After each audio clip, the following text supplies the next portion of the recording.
Okay, great. I was trying to get a good thumbnail for the start of this video because I've said this before, but every single time I do a live, 9 out of 10, you get little choices to choose which thumbnail you want to be the cover for your video. 9 out of 10 times mine are the worst, most awkward faces ever. So that's neither here nor there. Good evening. Happy Tuesday, everyone. I am coming to you live for day 3 of a 21-day live challenge. If you pop on, say hi. I see Kevin. Oh my goodness, Kevin, it's so good to see your face in a little circle on here. Say hey if you're watching live. If you're watching replay, go ahead and type replay. I'm super excited about the information I'm going to share with you tonight. This is actually something that has been in my cell phone notes for months and months and months and months and months, something that I've added to over time and that I'm going to share with you tonight, which I'm really excited about. I see Jonica's on. Hi, Jonica. Hey, who else is on? Awesome, Bronwyn. Awesome. All right. Glad you all could join tonight. If you're watching by replay, hi as well. Okay, so let's just get right into what we're going to talk about. So if you don't know me, and this is the first time that one of my live videos has popped up in your feed, let me introduce myself a little bit before I tell you what we're going to talk about tonight. So I'm Ashley Salmadoni, and I am just a regular old person. I am a wife, I'm a mom, I'm a full-time work-at-home mom. And if you don't know what I do from home, there's several things. One, I have a blog that I've had for the past 3 years, Tailor Made Mama. It's my other baby, and I love that so very much. I have I was gonna, oh, I can't reveal that yet. Okay, so I have another project that we are getting really, really, really close to revealing. That's gonna be an awesome resource for all kinds of online entrepreneurs, geared toward mompreneurs, but you don't have to be a mom to be involved. So that's in the works. And then the other prong of how I make my income online is through partnering with and marketing for a company. And the company that I market for is a huge, wide retailer of everything clean and non-toxic. So and if you know my story, you know I was previously marketing for another company, a completely different company over the last year, changed lanes, and then I've been with this new company for a couple of months. But I'm not going to talk to you about the company that I'm particularly partnered with. What I want to talk to you about tonight are questions that, number one, I wish I had known to ask when I first started looking at online business opportunities. Questions that I share with other friends who are looking at online business opportunities, because let's be real, everyone says theirs is the best. I'm not here to say that, but I am here to say that there are things that you should, if you're looking at building residual income, if you're looking at kind of a side hustle, there are definitely questions that you want to ask. And I would like to give you my list of questions that I have compiled in my phone notes over probably the last 6 months of basically things that I wish that I had asked when I first got into this business, and things that I share all the time with friends of mine who are either looking at what I do or looking at other opportunities and just asking, hey, what's your advice on this? I just had a conversation, last week with someone looking at a completely different business, and I gave her 5 out of 10 of these pieces. So I want to give you something for those of you who are considering looking at building an additional stream of income, and particularly if you are a go-getter and you are someone that is seeing how social commerce is going, you're seeing how online influencing is going, and you're looking to actually do something larger, replace your income, make a significant amount of additional money, nest egg, whatever you will. These are questions that I really, really, really urge you to make sure that you ask and get answers to before committing to anything. So I'm very passionate about this topic, and as you can tell, this is something I've collected a lot of information on. I've done a lot of research to make sure I had the right questions to ask when I was looking at making a change that I needed to make for myself and my family. So to each their own. Again, this is not a pitch for my company. You'll see this is very, very,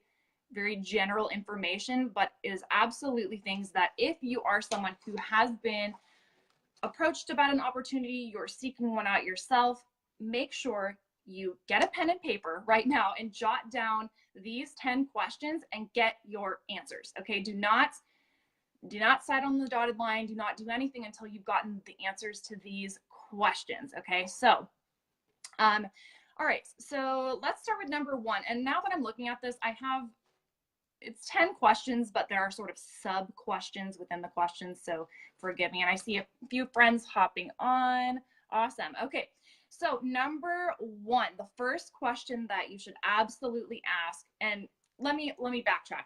So first of all, if you are looking at partnering with a company as an influencer or a marketer, you obviously need, this goes without saying, that you need to enjoy some of the products in the line. Okay. I don't think that you need to absolutely use and be all about like everything in the company and everything in the line, but you do have to have some products that you can stand behind and like. So I think that goes without saying. I'm more talking about questions you want to ask about things like the business model, the day-to-day, things like that. Okay, so number one, the question that you definitely want to ask when you're looking at an online business of this type is the company, is it product focused? So is there an actual product? This answer should be a yes. So if it is, what's sketchy, there are companies that are kind of, they're selling an opportunity to sell an opportunity. Or if you ask about like their starter package or something like that, it's astronomically high.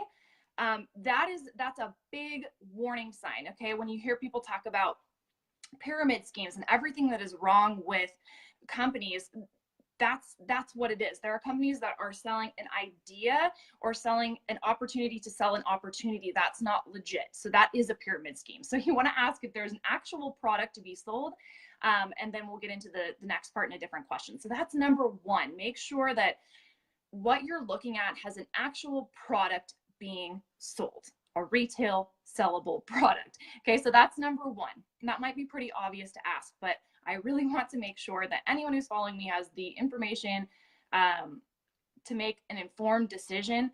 I think a lot of decisions are made with both your head and your heart, but I think in business decisions, you definitely have to have your head involved and not get caught up in hype and this is the best and join my team and all these things. So anyway, question number two that you want to ask when you're looking at something like this is, do you have to build a team if you don't want to? So do you have to sponsor people in? Do you have to build a team if you don't want to, if you elect not to, if you're more of an online sharer type of person and you're not into leadership or team building or teaching other people how to do a business?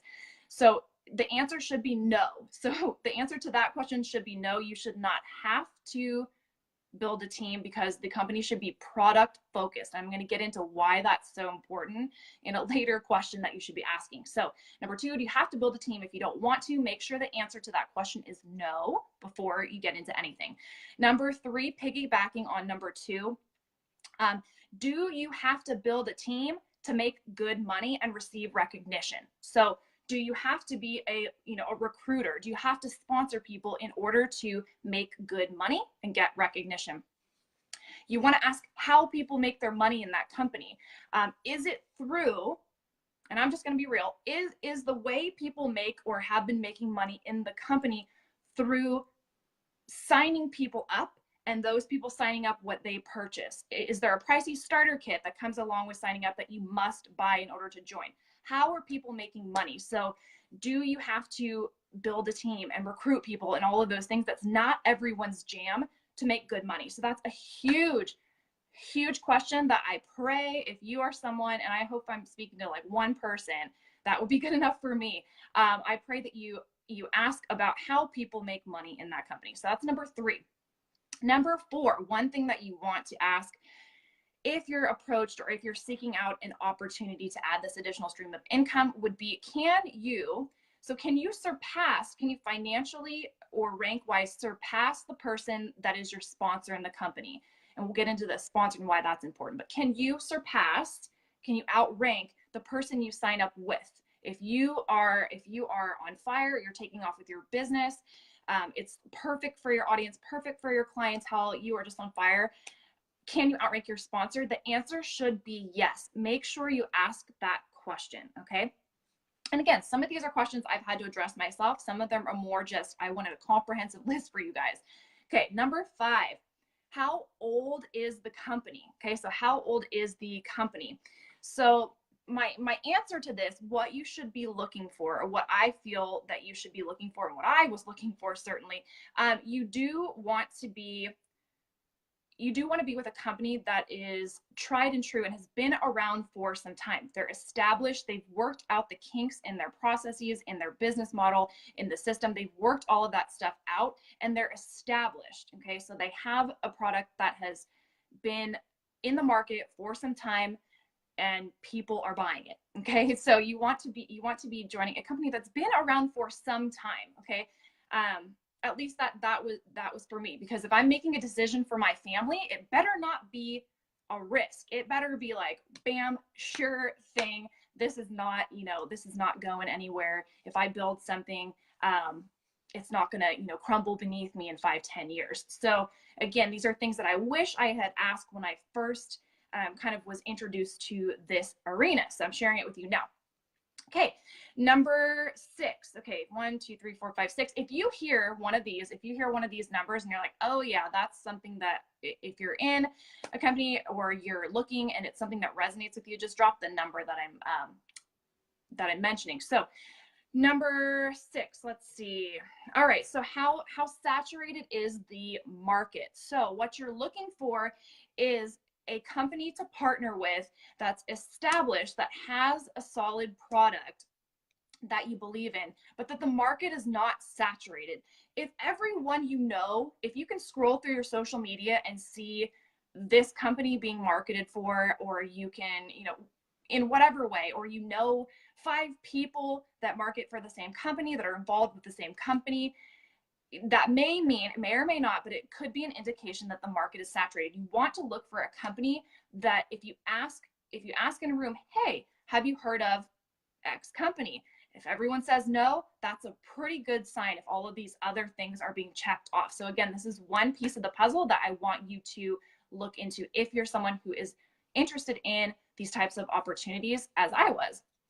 Because who doesn't want to find something where you're surrounded by amazing mentors, where you are making additional income? It's not sucking up all of your time, but you're building something with an eye toward the future without kind of compromising your own personal branding. So I'm going to get to that later. Okay, so number 6, how saturated is the market? Number 7, is the product. So is the product that the company the company or the retailer carries, is it something that's consumable? Okay, so meaning, do people need to buy this type of product? Would they naturally buy this type of product and need to continue buying it? Are you providing a solution to something that people need on a day-to-day basis? Okay, I think about Tupperware, and no offense to Tupperware, I'm not trying to bash any particular company, but if you think of Tupperware, how many dang plastic bowls does one family need? Those are not consumable. So something that that you believe in, that people need, it's not that you're trying to you don't have to sell them something because they already need it, but it's just a good quality or whatever it might be, a consumable product. Okay, so that's number 7. Number 8, this this kind of goes hand in hand. So I guess this could really be 7B, but just for the sake of the number 10, let's do this. Is number 8, is the product or the product line unique? Is there something unique about the product? Not a hyped up type of thing, but something unique about this product that people want in the marketplace. So there's a demand in the marketplace for this type of product in the company that you're looking at. And again, that could meet the criteria for any number of companies, but I want you to think of this as a full package and ask all these questions to whoever you're talking to or whoever you're reaching out to about some type of online business that's an additional stream of income for you. So again, going along with number 8, how well do the products sell? So you want to ask questions about customer retention. So are people, if you're talking to someone, you have a contact, I would suggest you seek out within whatever company you're looking at. I would suggest you seek out a contact point so you can ask that person these questions. So what's the kind of the repeat customer rate? Are people reordering these types of products that the retailer carries monthly? Are they dropping off after buying one thing? Ask about customer retention. That's huge? That's another question that I added to my list a while back. So again, this list has been compiling for about 6 months of things that I wish that I had known to ask when I was a newbie to this industry. So just a little background. So when I don't know, I can't even remember. Oh no, yeah. In my original company, I kind of sought out the opportunity because I didn't even understand what the industry was about. I didn't know what to ask. I just thought, okay, I like that product and there's a business and I can do it as a prong off of my blog, and all of that. So that was kind of how I got started. I didn't know to ask these questions, and I know I'm not alone in that. I know there are other people that get involved with companies which have great products that they love, but they don't know the questions to ask about the business model and about what's going to be workable and what's not. So this is why I'm doing this live, and this is why I get super fired up about this topic. If you know me and you've already talked to me about this, you already know. I don't want anyone spending time doing something that's not going to benefit you and your family long term, and I don't want anyone to get involved with something that's going to not be a benefit to you and your family. So that is my heart for this. With that, number 9. Okay, so number 9, the company itself. So the company itself, and these are questions that, again, unless you had some experience, some previous experience, you wouldn't know to ask these things, right? You wouldn't know. So as far as a company, the company, what does the company believe in? So does that align with you and your values? Okay, so that's on the surface level. What marketing strategies does the company utilize? So I want you to think about, if you're looking at a company, I want you to think about the person that is already marketing for them, that you're in contact with. Is the way that they're marketing, is that something you're comfortable with doing long term? So is that what they're doing? And the answer might be yes, but if it's no, I caution you not to proceed with caution. Okay, so if you're looking at an opportunity and you see someone doing something that doesn't vibe with you, that you're like, what on earth? Like, I don't want to be posting about product every day for the rest of my career. I don't want to be, whatever it might be. Think about the marketing strategies used. Ask what marketing strategies are taught and expected. If you get into a company and you are expected to be doing these creepy, sleazy strategies, and you're not doing them, and then you're not growing because you're unwilling to do something sleazy, you're gonna regret your decision. So anyway, and I'm not saying this is not been my experience, but this has been things that I want people to look at, because I do know people who have been in these situations. I talk to them all the time. So with an endeavor that you're looking at, so with a company that you're looking at, with a partnership, as an influencer, as a marketer, will it compromise your professional reputation? Will it compromise your personal branding? And will it limit your options for what you may want to do in your future, 5 years down the road, 10 years down the road? Dream big, think big. Will partnering with a company limit you in any way? If the answer to any of those questions was yes, I would honestly, again, caution you to proceed with caution. This is, again, along with the company, a little bit more micro. Who would be your sponsor? Are they a good mentor? Are they a good leader? Are they someone with a reputation within the industry? And is it a good reputation?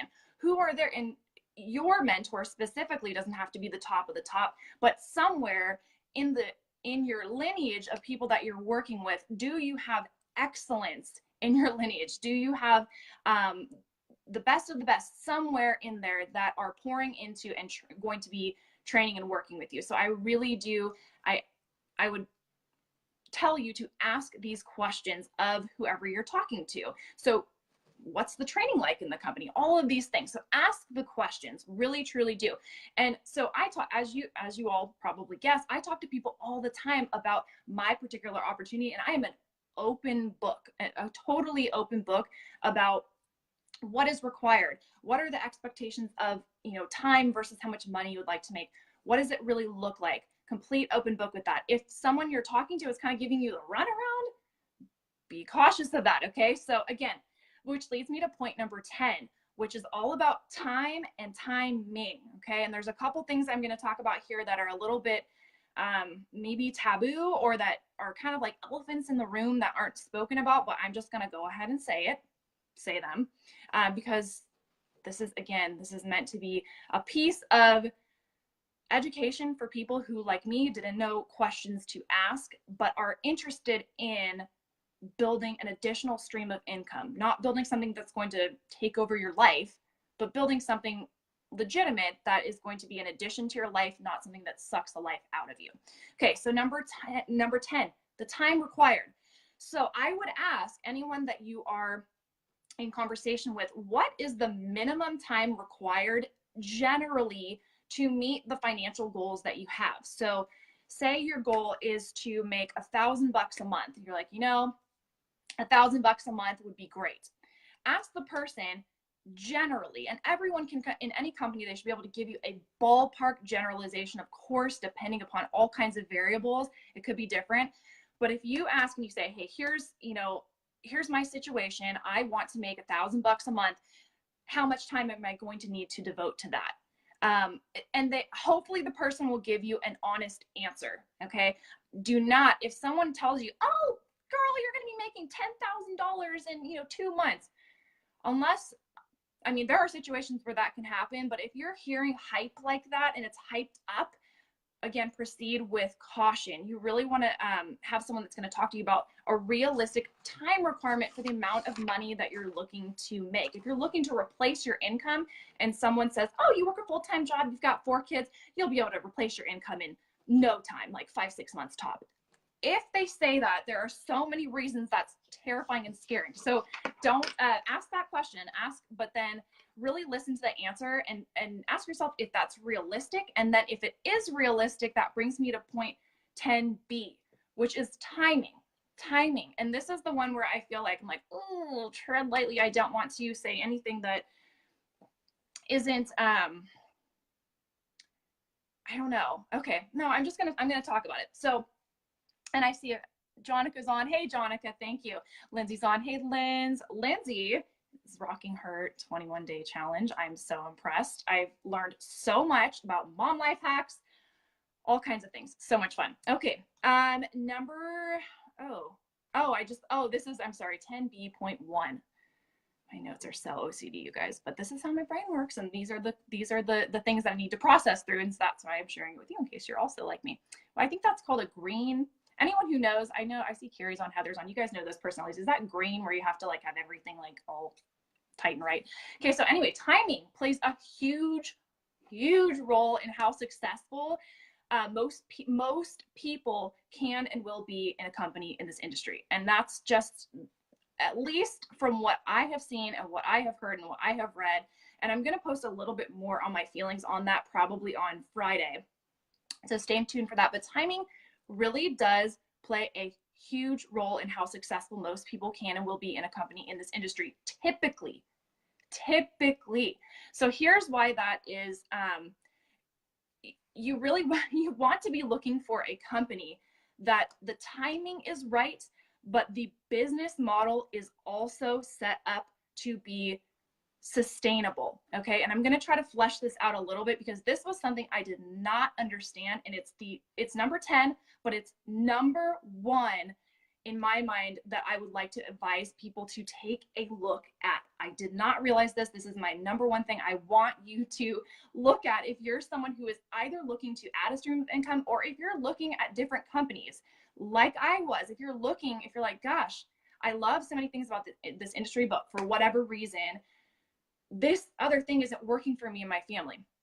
And that's okay. So anyway, the flip side to timing, okay? So if you get in with a company at a good time, so say you do get in what's called momentum. So you catch this wave of momentum, you ride this wave of momentum, and you're in a traditionally modeled company, okay? In a traditionally modeled company, which I could also speak on for a while, but typically it's, people are joining the team and they're signing up and they're buying these pricey starter kits, and people are making a lot of money really quickly because everyone's signing up and buying starter kits because it's so exciting. But then that cannot last forever. Okay, so that cannot last forever. So say you're one of those lucky people. Say you're one of those lucky people that does catch that wave of momentum. You do ride that wave. You do make a lot of money. You do end up at the top of your company and you're making so much money. The problem with that is that's not a viable and sustainable long-term business for the other 99% of people who you will then be responsible for bringing into your organization and bringing into your company, and needing to look at them in the face, either virtually or in person, and tell them it could work for them too. And to me, couldn't do it, can't do it. Not to say I was at the very top of my company, my previous company, but what you want to be cognizant of is, does the company safeguard against that? Because most companies, or a lot of companies, will, hopefully they will experience momentum. They will experience when in the marketplace there's a boom for them and more people are catching on and more people are hearing about the wonderfulness of the products. But what are the safeguards within the business model to assure that that's not going to happen down the road? How is it a sustainable business model? Where is the revenue from the company coming from in that model? If the revenue from the company, and you want to ask this question, if the revenue from the company is coming mostly from the consultants or distributors or whatever you might call them, from their signups and their purchases, and it's not predominantly from sales and from happy customer purchases, then just beware. I mean, proceed with caution. So, you know, if you're, I don't know, my word on number 10 is, even if you do experience success, so you get into a company, you do experience success, you're at the top, you may be doing well, but you may be in a situation, you may find yourself in a situation where your conscience is being tugged.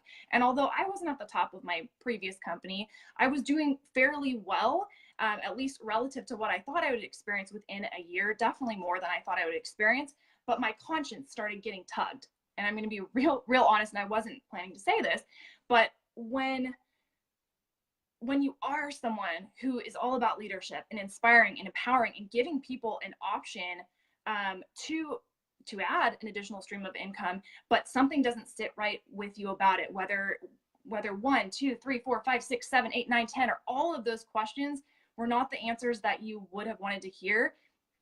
I don't know. I don't want anyone to be in that situation because it feels so icky. So my advice for you is, don't get caught up in hype. So when you're looking at an opportunity, make sure you're not caught up in hype. You're not caught up in these pie in the sky type things that may or may not come true. Use your head, ask these questions, do your homework, think of where you want to be and what you want your life, your online presence, your offline presence, your footprint. What do you want that to look like in 5, 10, 15 years? And then if you do that, you will probably find a company that will feel like home. And now I'm going to cry. But if you do those things, you ask those questions and you get the answers that you, whoa, emo, you get the answers that you want and that are satisfactory, you're going to find a company that you will feel like home in, and it won't feel icky, and you'll be excited to wake up every morning knowing that you can put in your 30 minutes or an hour or 2 hours or 5 hours, but you'll feel so good about that opportunity and about that experience. And I want that for everyone because that's how I'm feeling right now. And it's not because of hype. It's not because of a wave of momentum. It's because I do know what I found through asking these questions, through asking these 10 questions, through asking many more than 10 questions. And I see my sponsor and Biz Bestie is on, and she can tell you I asked about 75 questions minimum, maybe, because I was personally ready to walk away from the industry altogether. But now that I know the questions that I wanted to ask and have answers to, these are the questions I wanted to share with you. If you are a savvy influencer, these are the questions that I urge you to ask and get answers to before you commit to something that could be an amazing blessing in your life. It could be your home, your little home on the internet. You could meet some of the best people and have relationships and mentorship like you never expected. But do your homework and it will lead you to that. And I'm not saying it's my business or any particular business, but I bet you if you do your due diligence, you'll find what's going to bring you to tears to talk about. I really think you will. And if you do have any question, okay, so 2 things. If you have questions for me, again, I'm an open book. Just message me. Literally message me. I'm a voice messaging fool. I love voice messenger because it's like texting but easier. And then, or you can comment below, ask your question. Or if you want I can just print out, or not print out because I can't hand it to you, but I can give you my questions, my list of questions. If you didn't jot down it was more than 10. If you didn't jot down all my questions and you want them, I will send those to you. So if you want that, put me in the comments. So me, and I will send you my list of questions. It's going to be a little chicken scratchy, but I will send them to you straight from my phone notes. Okay. Straight from my running list of phone notes and questions that I was like, dang it, I wish I knew to ask that. Dang it, I wish I knew to ask that. And I'm going to share that with people because I think knowledge is power, and I want you all to have all the power in the world. Anyway, you guys, I hope that this was informative for at least a couple of people that maybe are looking at the things I was describing. So anyway, have a wonderful night. And if you are interested, tune in tomorrow for day 4. I don't know what I'm talking about, but we're going to go with it. I'm getting through these 21 days, y'all.